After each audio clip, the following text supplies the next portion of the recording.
गुरुण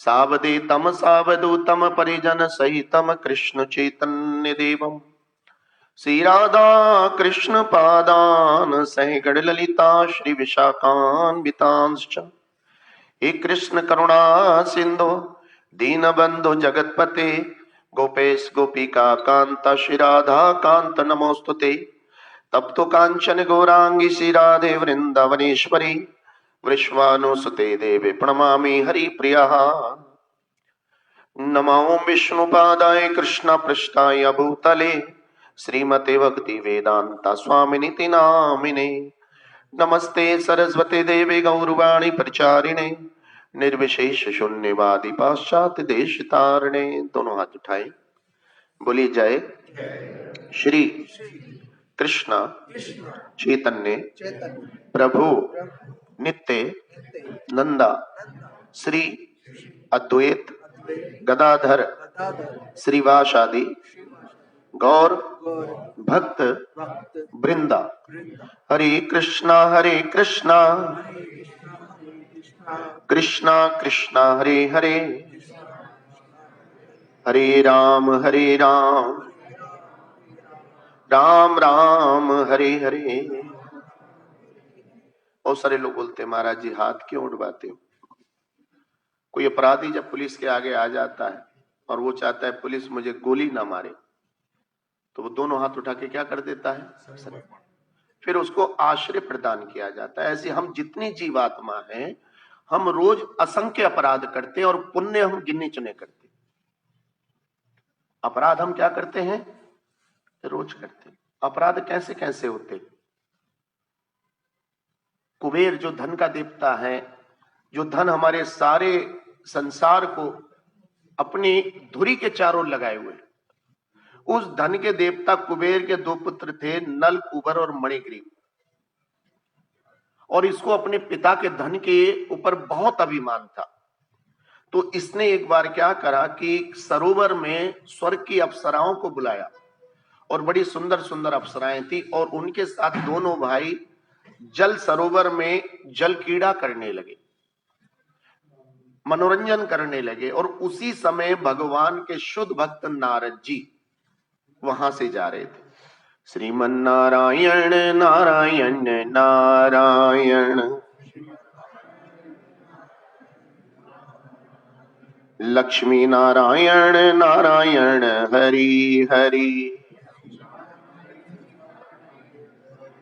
बच्चों को जोर से बोलना चाहिए क्योंकि बच्चों में नई एनर्जी है। ठीक? श्रीमन नारायण नारायण नारायण।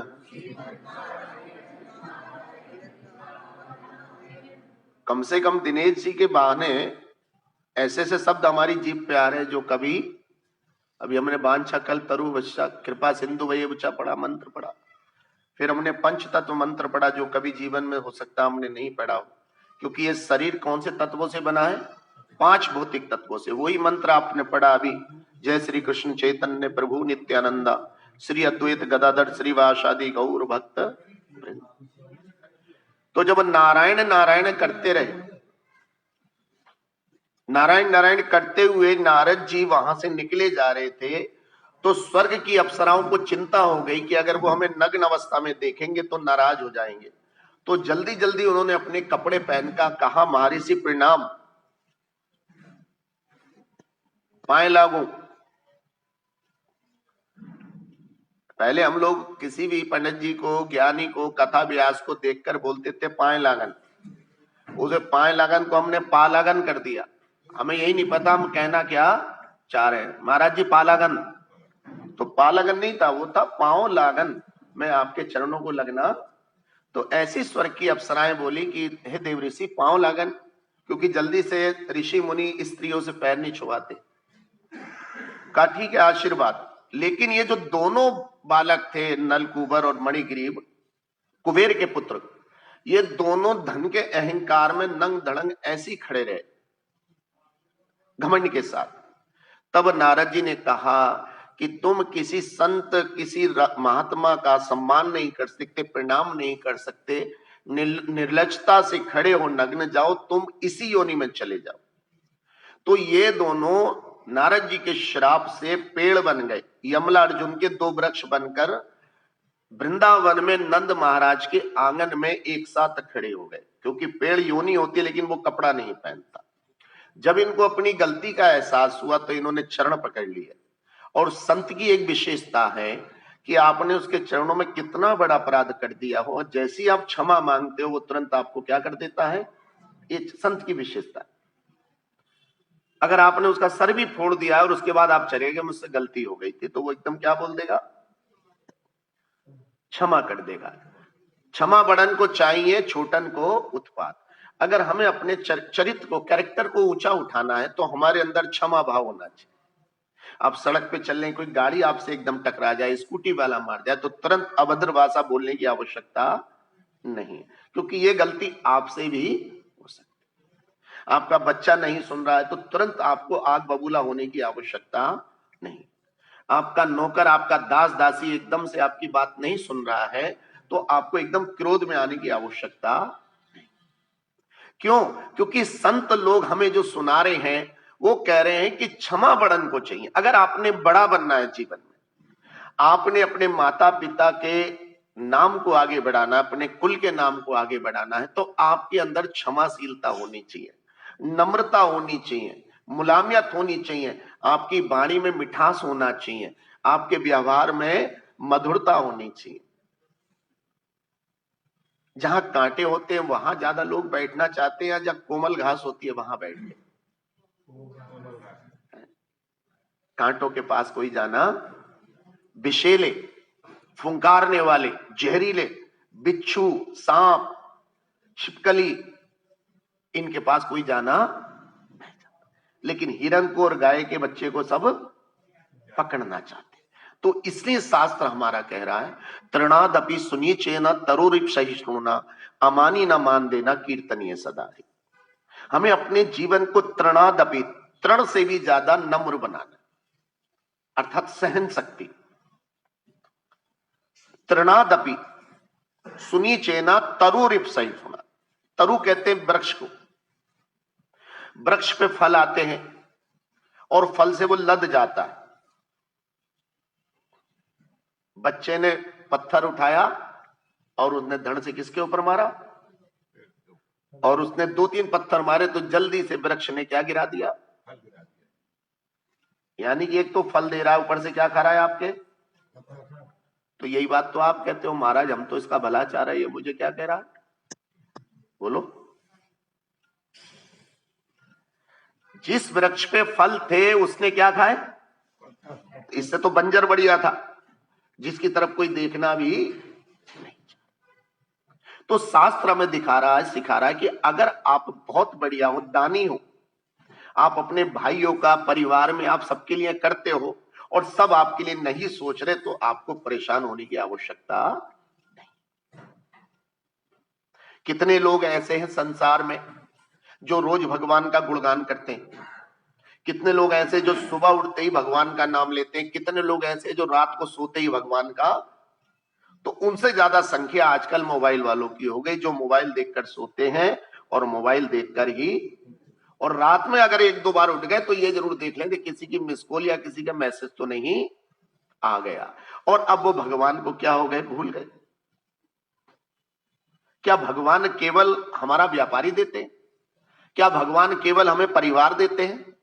क्या भगवान हमारे जीने के लिए रोज ऑक्सीजन नहीं देते? क्या भगवान हमारे देखने के लिए रोज सूरज और चांद को नहीं निकालते? क्या भगवान निरंतर गंगा जी को प्रवाहित नहीं करते जिससे हमें जल मिलता? इन वस्तुओं के ऊपर तो हमारा ध्यान ही नहीं जाता। हमारा कारोबार बढ़िया चला तब तो भगवान की कृपा हो गई, कारोबार हमारा नहीं चला तो भगवान हमसे नाराज हो गए। घर में कलेश चल गया तो भगवान नाराज है, घर में आनंद है तो भगवान सुखी है। नहीं, भगवान ने हमें स्वतंत्र बना के यहाँ छोड़ा है, हमें बुद्धि प्रदान करी है। उस बुद्धि का सदुपयोग करेंगे, साधुओं का संग करेंगे, संतों का संग करेंगे। साधु संग सर्व शास्त्र कहे, लब मात्र साधु संग सर्व सिद्धि हो। हमें साधुओं का संग करना है। साधु कौन है? जिन्होंने जीवन साध लिया। जिनके सामने बैठने से, जिनके मिलने से हमारे हृदय में भक्ति की ज्वाला जलने लगती है, जिनको देखने से हमारी जीभ पर हरि का नाम आ जाता है, ऐसे लोग साधु हैं जो निरंतर भगवान का नाम संकीर्तन करते। आज जब उन दोनों बच्चों को अपनी त्रुटि का आभास हुआ तो उन्होंने चरण पकड़ लिए साधु के, कहा महाराज जी क्षमा करना, हम थोड़े से अहंकार में आकर भूल गए। क्योंकि अहंकार जो होता है, घमंड जो होता है, वो थोड़ा अंधा होता है, वो अपना भला बुरा नहीं देखता।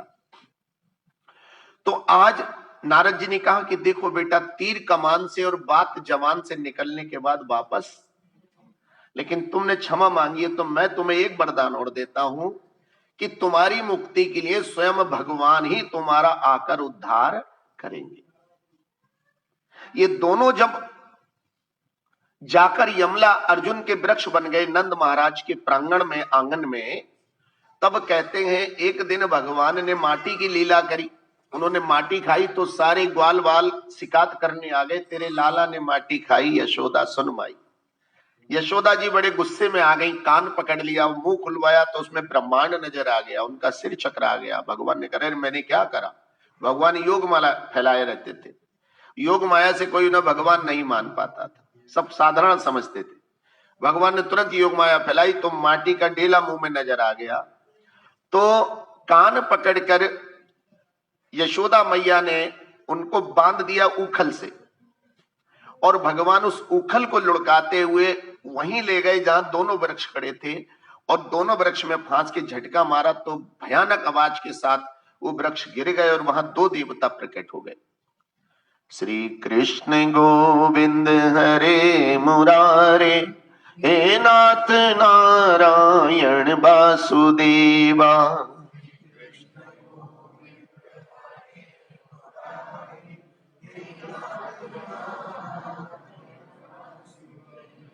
श्री कृष्ण गोविंद हरे मुरारे, हे नाथ नारायण वासुदेवा।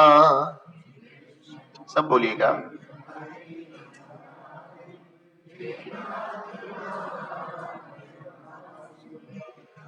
हरे कृष्णा कृष्णा कृष्णा हरे हरे, हरे राम राम राम हरे हरे।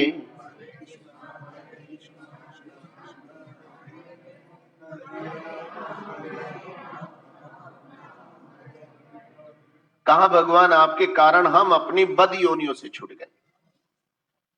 साधु संग, पापी होने के बाद भी साधुओं का संग करा, साधु के पास गए, और जरा से साधु संग से उनकी मुक्ति का क्या खुल गया? द्वार खुल गया।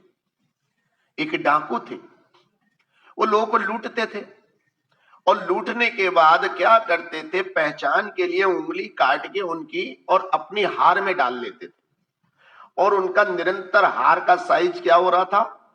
बढ़ रहा था, और लोगों ने उनको अंगुली मार, क्या नाम दे दिया? अंगुली।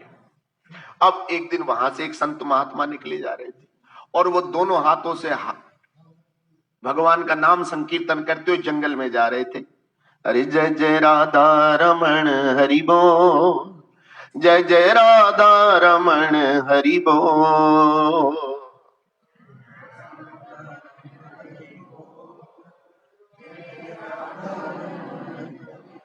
तुरंत अंगुली मारने पकड़ लिया, और उनकी कद काटे देखकर साधु की, जो साधु होते हैं वो देखने में थोड़े से कोमल होते हैं, उनके चेहरे पर तेज होता है, चमक होती है। वो तेज और चमक काय का होता है? एक तो उनका खान पान शुद्ध होता है। क्या होता है उनका? बिना आवाज के काम करना, इशारे से।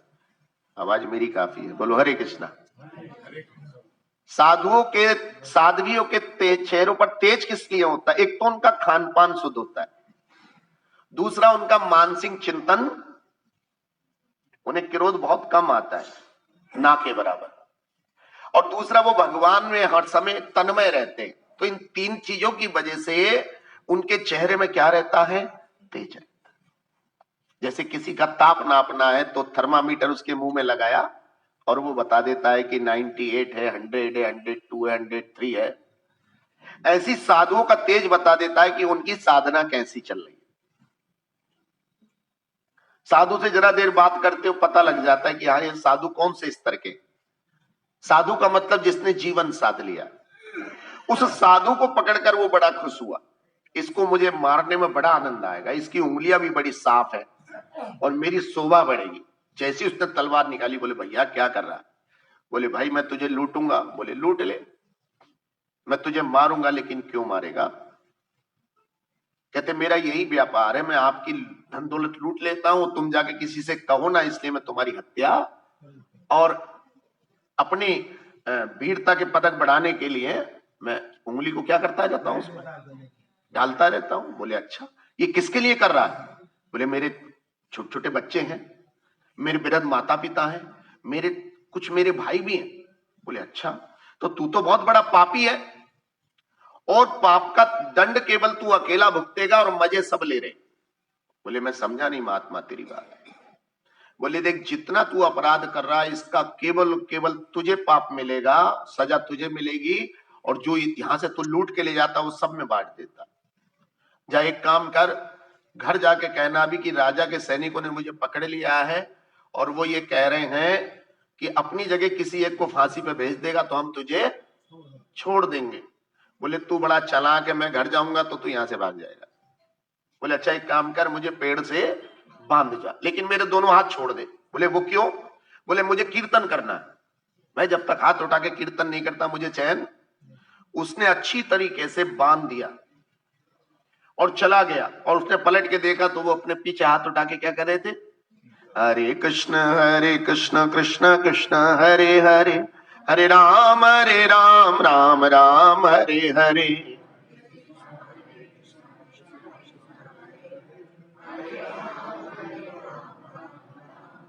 जैसे ये उंगली मार भागकर घर गया, ये घबरा गया। इसने सबसे पहले अपनी पत्नी से कहा कि एक काम कर दे मेरा। बोले क्या? कहा कि तू मेरी जगह फांसी पर चढ़ जा। मेरी जगह कहां चढ़ जा? बोलो।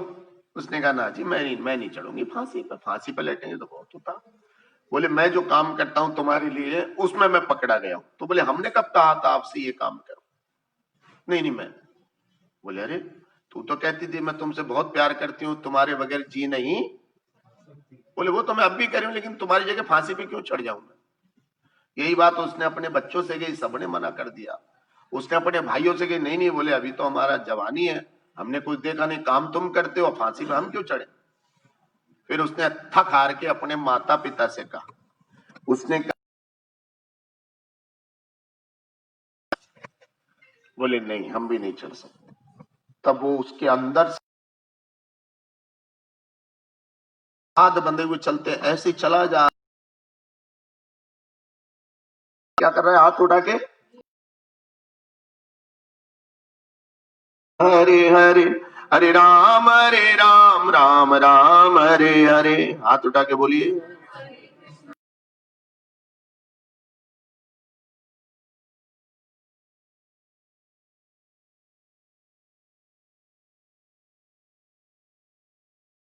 हरे राम राम।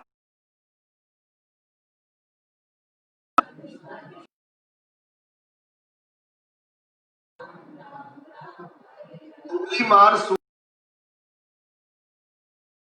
ऊपर नहीं जा रहे भगवान का नाम लेने के लिए, लेकिन जो बंधा हुआ है वो बंधने के बाद भी मुक्त अवस्था में, वो बंधने के बाद भी क्या है? मुक्त अवस्था। ये हमारा शरीर एक पिंजरा है और इसमें आत्मा,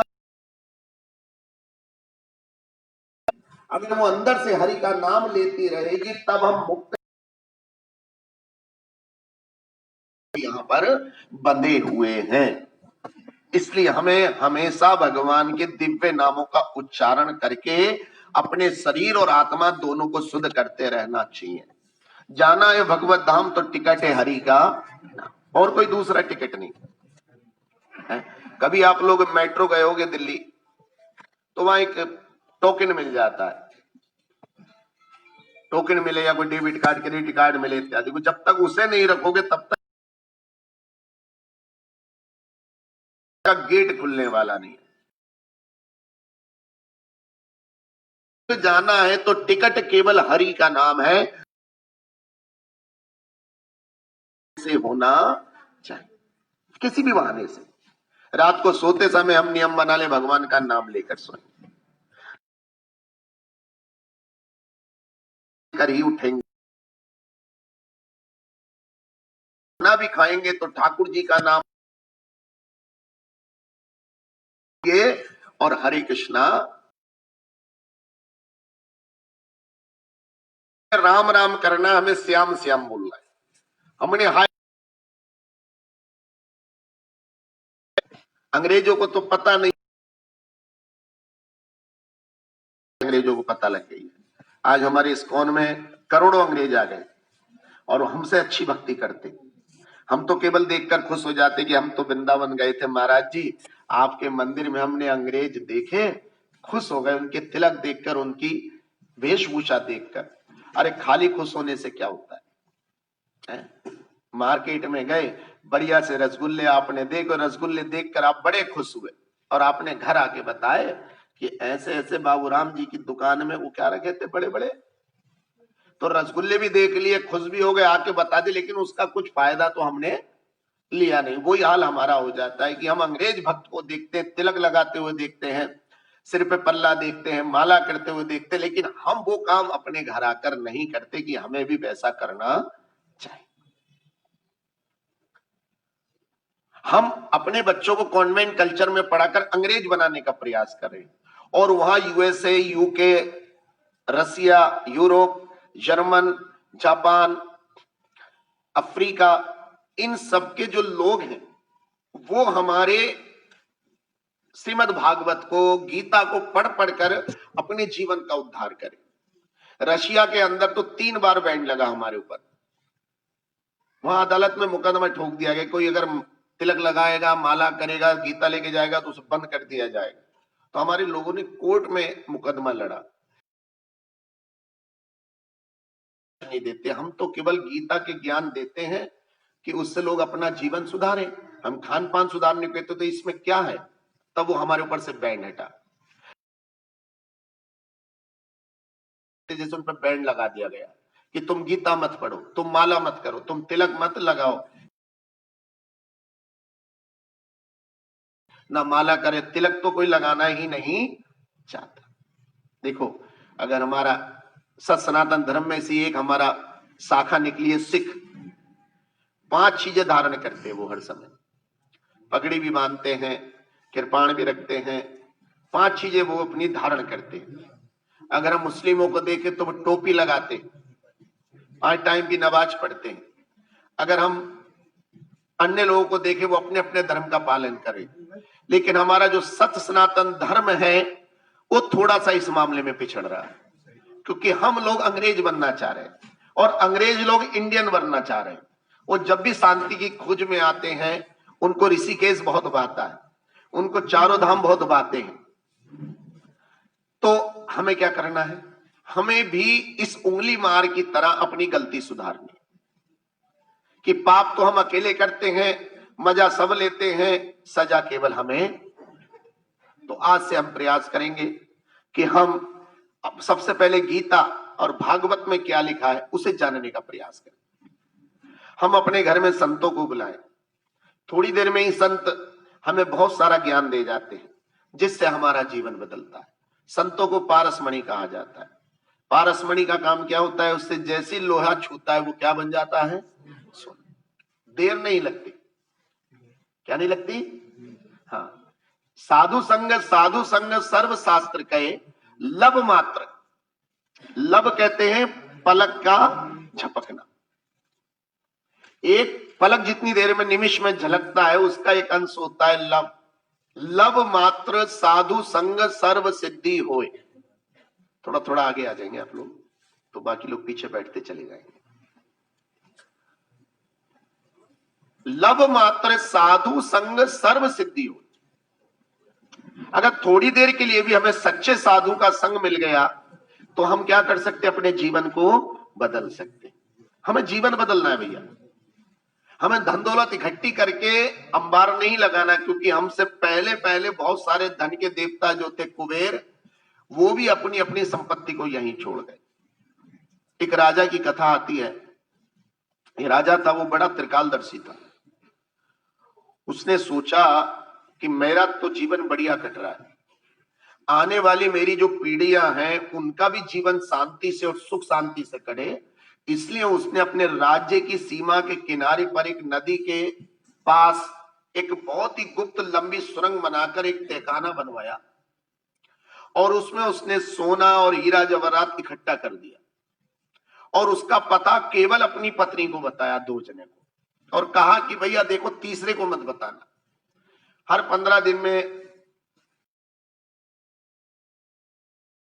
वो जाते थे दोनों जने और अपनी सेना को दूर छोड़ देते थे कि हम जरा पूजा करिए आए, और उसने खजाने को चेक करते थे और पत्नी से कहा इन 2 दिन के अलावा मत आना, और फिर उस गुफा के मुंह को पत्तों से ढक देते थे। ये समय चलता रहा, उसने बहुत सारा हीरे जवाहरात सोना चांदी इकट्ठा कर, और सपने में उनने देखा कि मेरा खजाना किसी ने लूट लिया है, मेरा खजाना किसी ने लूट लिया है।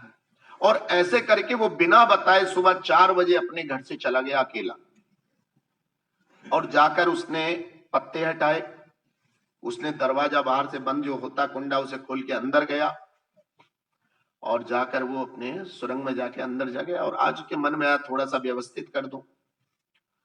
उधर उसकी पत्नी एकदम से उठी, बोले बिना सैनिकों के तो जाते नहीं है राजा, आज कहाँ चले गए? बेटे को बुलाया, कहा चलो देखने चलते हैं भाई कहीं। तो बेटे को उसने फिर उस गुफा के बाहर थोड़ा खड़ा करा, बेटा मैं थोड़ा सा जरा माथा टेक आऊं, तो इधर उधर अपने पिताजी को देख। वो गई, जाके देखा तो पत्ते उत्ते तो ऐसे ढके थे, लेकिन किवाड़ खुली थी। उसने आवाज मारी कहीं हो क्या, लेकिन वो अपनी खटर पटर में अपने मस्त रहे, बाहर तक आवाज नहीं आई। तो उसने जल्दी से दरवाजा बाहर से बंद कर दिया। बोले अरे पिछली बार लग रहा है खुला छोड़ गई थी और पत्ते ढक के आ गए। बोले माता जी आ गई? बोले हाँ। बोले यहाँ भी कहीं पिताजी नहीं है बेटा। वो लौट के वापस आ गए। अब जब उस लालची राजा ने अपना सारा काम करने के बाद बाहर आया और उसने किवाड़ हिलाई तो किवाड़ बाहर से बंद, लेकिन कोई वहां सुनने वाला। गुफा में अंधेरा होता चला गया, उसे भूख प्यास लगने लगी। वहां सोना चांदी हीरे जवाहरात पर्याप्त मात्रा में थे, लेकिन वहां पर कहीं भी जल और रोटी और फल का कोई भी व्यवस्था। अब वो व्याकुल हो गया, तड़पने लगा, चीखने लगा, कोई है जो मुझे जरा सी रोटी दे दे, मुझे पानी दे दे। लेकिन वहां कोई सुनने वाला, वहां केवल सोने चांदी और हीरे जवाहरातों के आभूषणों के ढेर लगे थे। थोड़ी देर में वो तड़पने लगा, 1 दिन 2 दिन 3 दिन 4 दिन, और जब उसके प्राणांत होने को आने वाला था तब उसने अपनी उंगली काटी और उसने उंगली से दीवार पर लिख दिया कि ऐसे धन दौलत का क्या करना है जो मुझे 1 गिलास पानी या 1 रोटी भी नहीं दे सकती। और ऐसे कह के वो तड़प तड़प कर वहीं ढेर पर गिर गया।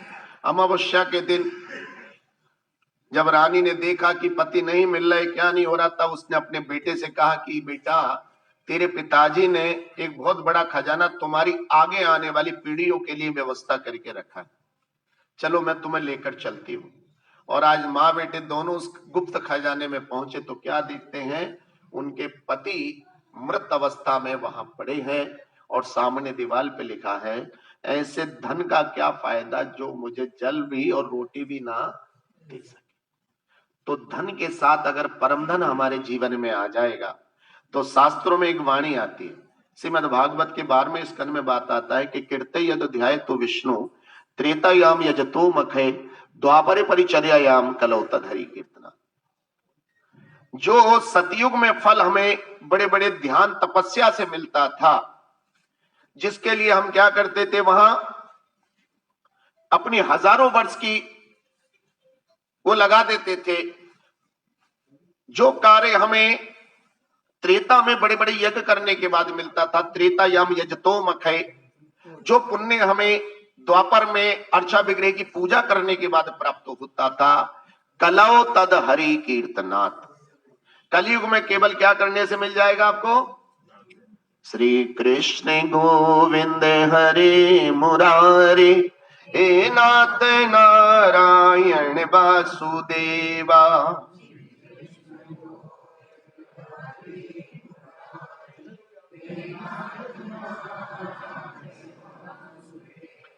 श्री कृष्ण गोविंद हरे मुरारे, हे नाथ नारायण वासुदेवा।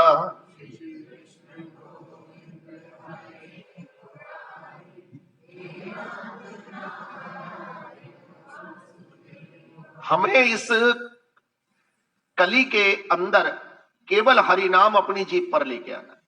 बड़े बड़े ग्रंथों का सार यही है, भागवत का सार यही है, गीता का सार यही है, रामायण का सार भी यही है। कलयुग केवल नाम आधारा सुमिर सुमिर नर, हरि मंगल भवन अमंगल हारी, दरबाओ सुदशरथ अजर बिहारी। तब मारीच हृदय अनुमाना, नवई विरोध नहीं कल्याणा। शस्त्री मर्म प्रभु सट धनी, वेद बंदी कवि भानस गुनी। मंगल भवन अमंगल हारी, दरबाओ सो दशरथ अजर बिहारी। कहते इस कलयुग में आपको भगवान का नाम लेते हुए इन 9 लोगों से बच के रहोगे तो आपकी मुक्ति भी हो जाएगी, जीवन भी आपका शांति में कटेगा। उन 9 लोगों के नाम कौन बता रहा है? सीता जी के हरण में मेरा क्या करना है? सहयोग। तो उसने तुरंत मना कर दिया, मैं ये काम नहीं कर सकता। ये मारीच जो है वो ताड़का के पुत्र थे, जो सबसे पहले राम जी ने मारे, और ताड़का रावण की बहन थी तो भांज। तो उन्होंने कहा, मामा भांजे का रिश्ता था भैया इनमें दोनों में, तो कहते थे वो जो अगर तू नहीं करेगा तो मैं तुझे मार डालूंगा। बोले मैं ये मारेंगे मुझे, अगर इस रावण से मरने से अच्छा तो मैं किसके हाथ मरूं जाके? राम जी के। तब वो मनी मन खुश हो गया कि चलो इस बहाने सीताराम के दर्शन भी हो जाएंगे और मेरी मुक्ति भी हो जाए। इसलिए मैं ठीक है रावण जी, मैं ये काम करने को तैयार हूं। तब मारीच ने जाते जाते अंतिम शिक्षा हम लोगों को दी है। वो कहते हैं, शस्त्री मर्मी प्रभु सट धनी, वेद बंदी कभी भानस बनी। जिसके हाथ में शस्त्र हो उससे कभी भी आपको विरोध नहीं करना। जिसके हाथ में क्या है? शस्त्र है, वो आपको हानि पहुंचा सकता है। तो वो कहते हैं इसमें बुद्धिमानी। और मर्मी बोलते हैं जो आपका भेद जानता है।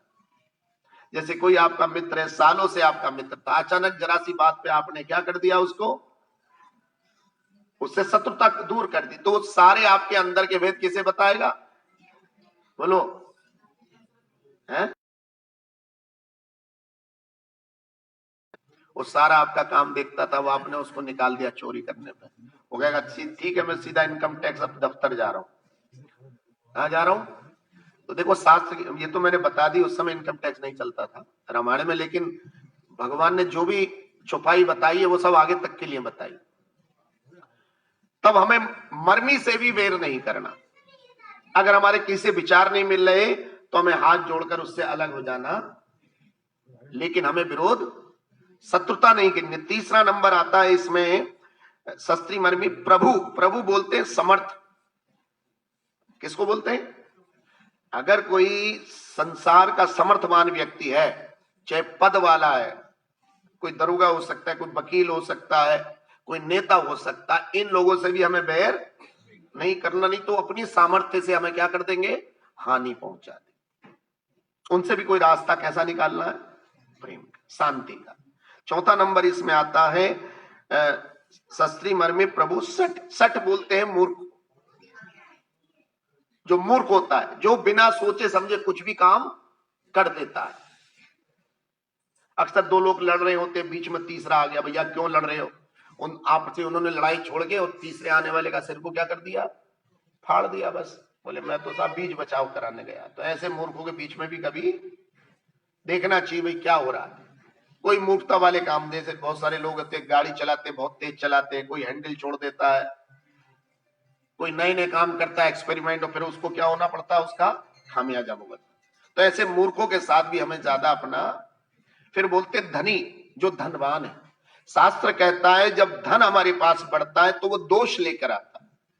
कहते धन बढ़ता है तो हमारी चाल अकड़ जाती है, और ज्ञान बढ़ता है तो चाल के अंदर नम्रता आ जाती है। धन हमारे अंदर अकड़ हो जाती है हमारे, यहां तक कि हम भगवान के मंदिर को भी सिर झुकाना क्या कर देते हैं।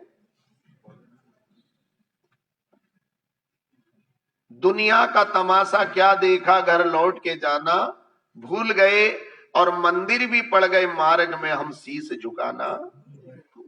हमारे पास समय नहीं है महाराज, हम तो अपनी अम्पाला में बैठे, कहां उतरेंगे, जूते उतारेंगे, फिर इसकी पैरी के ऊपर हम अपना माथा टेकेंगे, तो हमारे पास इतना समय है। तो अपने अंदर से ही, वो 26 जनवरी आने वाली है, वो राष्ट्रपति प्रधानमंत्री तो फिर भी हाथ उठाए रहता है, लेकिन हमारे जब अम्पाला निकलती है और भगवान का मंदिर आ गया तो इतना ही काफी है। अगर मोड़ के उन्होंने निगाह देख ली भगवान के ऊपर तो समझ लो उसने बहुत बड़ा काम। दुनिया का तमाशा क्या देखा, घर लौट के जाना। हम भूल जाते हैं अपनी कोठिया बना के व्यापार करके कि हमें कहां जाना है, हमें भगवान के धाम जाना है। और जैसे आए खाली हाथ आए और खाली हाथी, फिर लाभ हानि क्या, क्यों रहे, हमने अपना जीवन तनाव में क्यों कर लिया, हमने अपने ऊपर इतनी बौद्रेशन क्यों कर लिया, अपने को ही भगवान मानना शुरू कर दिया। ये मेरा है, ये मैं हूं इसका मालिक, ये सब कुछ मैंने ही प्रकट किया है। और इस मैं में ही हम अभिमानी होते चले गए और साधु संतों से और धर्म से दूर होते चले गए।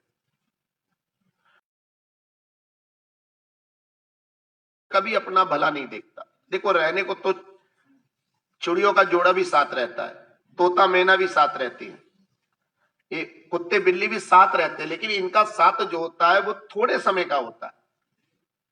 यही कुत्ते बिल्ली 2, 4, 5 महीने बाद भूल जाते हैं कि हमारा भाई कौन है और हमारी बहन कौन है, क्योंकि उनके अंदर वो बुद्धि नहीं है जो हमारे अंदर है। साल 2 साल में ये सब भूल जाते हैं। एक गाय आपके घर बच्चा देती है, वो गाय को अपने बच्चे का तो ज्ञान होता है, लेकिन उस बच्चे के पिताजी का ज्ञान होता। तो जो ये पशु नहीं समाना, जो शास्त्र कहता है कि धर्म विहीना पशु नहीं समाना, अगर आपको धर्मादित नहीं होगे, आप भगवान का ज्ञान प्राप्त नहीं करोगे, तो आपके और पशु के व्यवहार में ज्यादा अंतर रहने वाला। आप अपने माता पिता का हृदय दुखा दोगे, आप अपने भाई के साथ छल कपट कर दोगे, आप अपने समाज के साथ छल कपट कर दोगे, क्योंकि आपके अंदर से धर्म चला गया। और जब धर्म आपके अंदर आता है तो आप अच्छा व्यवहार करते हो। फिर अगर आप पुरुष हो तो आप सोचते हो मेरे अंदर राम जी के गुण आ जाए, पत्नी के अंदर सीता के गुण आ जाए, और हमारा जीवन एक घर के अंदर राम कथा चलने लगे। हमारे घर अगर 4 भाई हैं, वैसे तो आजकल आपने इस प्रथा को खत्म कर दिया बिल्कुल, 4 भाई को, लेकिन चलो 1 भाई 1 बहन ही सही। तो अगर हमारे घर 4 भाई है तो कैसे रहेंगे बोलो, राम लक्ष्मण भरत और शत्रुघ्न की तरह। हम आपस में कभी नहीं लड़ेंगे, किस बात का लड़ाई लड़ना है, सब अपने भाग्य के अनुसार करेंगे। एक भाई अगर नीचे गिर रहा होगा तो दूसरा भाई उसका हाथ पकड़ेगा। एक भाई के ऊपर अगर लक्ष्मी की कृपा है और दूसरे को थोड़ा कम है तो उसको क्या करेगा, बैलेंस करेगा। तुलसीदास महाराज यही तो बोलते कि तुलसी या जग में भांति भांति के लोग, और ऐसे हिलमिल चलियो जैसे नदी नाव संयोग। नाव काय में चलेगी, नदी में, चाहे उसका पानी शांत हो तो भी नाव चलेगी, आज पानी में लहरें तो भी नाव चलेगी, आज विपरीत दिशा में हवा चली तो भी नाव काय में चलेगी। ऐसे ही हमें संसार रूपी नदी में अपनी नाव को चलाना है, हिल मिल के। तरह तरह के लोग मिलेंगे, खराब भी मिलेंगे, उनसे भी अच्छा राम राम जी, अच्छे भी मिलेंगे राम राम जी। बुरा जो देखने में चला बुरा ना मिलिया कोई, और सारे जग को देखकर मुझसे बुरा ना। तो हमें धर्मादित होना है, हमें सत सनातन संस्कृति को आगे बढ़ाना है। हमारी संस्कृति, हमारी गीता, हमारे भागवत, हमारी रामायण आज भी संसार में इन ग्रंथों का सानी नहीं। हमें इन्हीं ग्रंथों को पढ़ना है, अपने परिवार के अंदर सुख शांति लेके आने। किसी को हम शांति पहुंचाना चाहते हैं, किसी को हम मुक्ति का रास्ता बताना चाहते हैं, तो वो रास्ता पहले हमें भी पता होना। कोई लाजपत नगर में आया, उसने कहा ये बी 856 टंकी किधर पड़ेगी, नारायण मंदिर किधर है, कल की मंदिर किधर है, आदर्श नगर की कौन सी रोड है, उपार नर्सिंग होम किधर है। तो जिसको जानकारी होगी तभी तो बताएगा कि पहले लेफ्ट जाइए फिर राइट हो जाना फिर पहला टर्न आएगा, और जिसको पता ही नहीं होगा तो वो क्या बताए। हम बड़े बड़े काम करते हैं, कितनी बड़ी संख्या में हम इकट्ठे हो जाते हैं कि चलो भाई हम किसी की मुक्ति की क्या करेंगे, प्रार्थना, लेकिन मुक्ति की एबीसीडी हमें नहीं पता। चलो आज किसी को श्रद्धांजलि देंगे, श्रद्धांजलि की एबीसीडी हमें नहीं पता कि श्रद्धांजलि कहते किसे। चलो आज हम इनके परिवार को सांत्वना देंगे, हम बल प्रदान करेंगे, लेकिन कैसे, क्या हम बलशाली हैं, क्या हमारे अंदर आध्यात्मिक बल है। उस आध्यात्मिक बल के लिए हमें अपने को प्रभु शरणागति करनी पड़ती है, हरि शरणागति करनी पड़ती है। कलौ तद हरि कीर्तना। अगर कलयुग में हम रह रहे हैं तो हमारी जीभ जीभ पर बार बार क्या होते रहना चाहिए,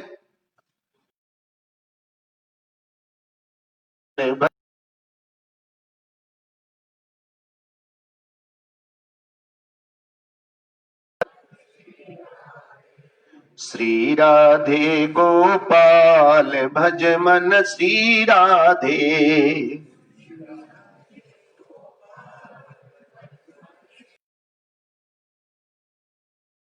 जय राधे, श्री राधे जय जय राधे, श्री राधे गोपाल भज मन श्री राधे।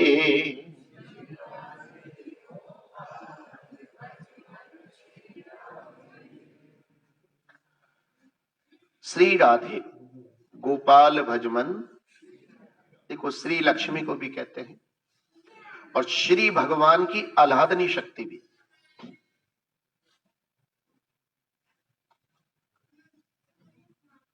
श्री राधे रानी के साथ लगा है।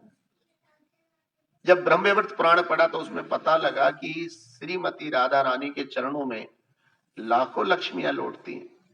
अरे हम तो एक ही लक्ष्मी के दीवाने। राधे राधे के यहां 3 अर्थ आए। राधे का मतलब हम रास्ता भटक गए, एक राम आने मुक्ति होती है, धाम आने पाना, और एक राधे तो है ही भगवान की आह्लादनी शक्ति। श्री राधे गोपाल भजमन श्री राधे, ये बहुत बड़ा मंत्र है। गौ कहते इंद्रियों को, पाल माने स्वामी। ये भगवान हमारी समस्त इंद्रियों के स्वामी है और हम इंद्रियों के दास हैं। हम जितने भी काम करते हैं इंद्रियों के वशीभूत होकर करते हैं, इसलिए हम लोग को गोदास कह दिया जाता है। और भगवान इंद्रियों के स्वामी, उन्हें गोपाल कह दिया जाता है। ऐसे ही जब साधु संत होते हैं विशेष सन्यासी, उनको गोस्वामी बोला जाता है। गो माने इंद्रिया, स्वामी माने जिन्होंने अपनी इंद्रियों पर नियंत्रण कर लिया। तो जब हम किसी को नमस्ते करते हैं ऐसे, तो 5 ये और 5 ये 10, ये 5 ज्ञानेंद्रियां 5 कर्मेंद्रियां मिल जाती हैं और मन को हम इसके साथ लगा के फिर सर झुका देते। ये बहुत बड़ा विज्ञान है हमारे भारत का नमस्ते करने का। और अभी कोरोना काल में तो सारे देशों ने इसे अपनाया, गले मिलना हाथ मिलाना छोड़ दिया। उन्होंने कहा ये भारत वालों का ही नमस्ते बहुत बढ़िया है। ये 11 के 10 इंद्रियां और 11 में अपने मन को हम सामने वाले के सामने नीचे सर झुका देते, अर्थात हम आपसे छोटे हैं। और जब आप ऐसा किसी से कह देखते हो तो सारा झगड़ा क्या हो जाता है, खत्म। मैं एक संत के राम कथा सुन रहा था, उन्होंने कहा कि अगर कोई आपसे शत्रुता का भाव रखता है और आप अपने अंदर से भाव निकाल के उसको रोज राम राम करना शुरू कर दो बस। बोले महाराज वो जवाब ना दे, बोले उसकी चिंता नहीं करनी आप। अगर आपने 40 दिन उससे राम राम कर ली तो 41वें दिन वो प्रेम से आपको क्या लगा लेगा। लेकिन 40 दिन, 1.25 महीना आपको क्या करना है, धैर्य धारण करना। और होता क्या है कि 1-2 बार हमने राम राम करी, उसने राम राम नहीं ली, तो हमने जा भाड़ में, हम तो उससे राम राम, और फिर ये खाई हमारी क्या होती चली गई। और ऐसा घर के अंदर भी होने लगा। बहुत सारे बच्चे माँ बाप से नहीं बोलते नाराज होकर, बहुत सारे भाई भाई बोलना बंद कर देते। लेकिन अगर संतों की बात माने कि अगर 40 दिन हमने क्या करा, 40 दिन किसी अपने शत्रु को भी क्या कर ली राम राम, तो भी वो क्या हो सकता है, हमारा मित्र बन सकता है। इसलिए बीच बीच में हम भी लोगों से कहते रहते कि भाई हाथ उठा के हरे कृष्णा बोलो, जय श्री राम बोलो, ताकि हमारी जीभ पर भी क्या आ जाए। तो जो धनी होता है वो धनी से भी हमें बैर नहीं करना। फिर आता है एक वेद। वेद कहते हैं डॉक्टर को, वेद कहते हैं हकीम जी को, जो हमारे स्वास्थ्य की हमें सलाह देता, उससे भी हमें कभी विरोध नहीं करना, नहीं तो उल्टी दवाई दे देगा, फिर गड़बड़ काम हो जाएगा, या हमें दवाई देने से इनकार कर देगा। फिर आता है सातवां भाट। सातवां आता है भाट। भाट होता है एक विशेष प्रकार का सेवक होता है, जस्ट लाइक आप जैसे उदाहरण के लिए नाई समझ सकते हो। नाई घरों में जाता था पहले, और सारे घर के भेद किसके पास रहते थे? नाइयों के। तो आपके घर में आपकी सेविंग बना रहा है, आपके घर में सेविंग करते समय वो पूरी कथा सुना देगा कि अभी मैं जहां से बना के आ रहा था ना, वहां तो बाप बेटों में खूब क्या चल रहा था।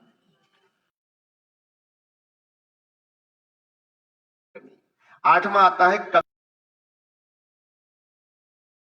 में जो कविताएं सुनाते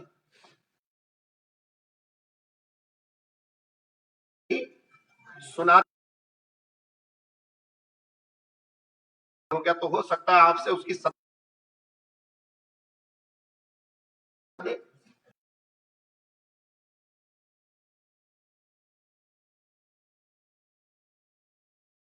हमारा अन्न खाता है, सब कुछ खाता है, लेकिन इसको भी सारी बातें पता रहती है, लेकिन अगर इसे नाराज कर बोलो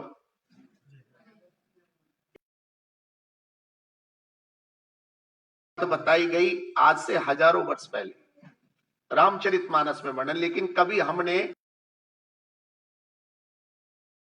गीता नहीं पढ़ी 700 श्लोकों की, 18 अध्याय वाली, 12 स्कंद वाली, 18,000 श्लोक वाली श्रीमद् भागवत नहीं पढ़ी। हमारे अनिल भगत जी तो बीच में बैठे हैं, ये भी बड़े ज्ञाता है। एक दिन मैंने इनसे पूछा था इसमें 18,000, तब अनिल जी ने बहुत बढ़िया बात बताई। कहने लगे धीरसान जी, अगर इसमें नारायण का नाम भी कहीं लिखा है उसको भी हमें कितना, इस प्रकार करके क्या हो जाता है, अर्थात इस पवित्र पुस्तक में हमें एक शब्द भी नहीं छोड़ना। तो आज हम एक विशेष कार्य के लिए उपस्थित हैं, दोनों हाथ उठा। हरे कृष्णा हरे कृष्णा कृष्णा कृष्णा हरे हरे हरे राम हरे हरे।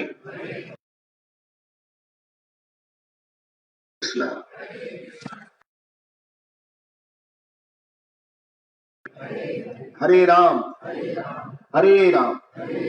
राम राम हरे हरे। बोलो श्री राधा गोविंद।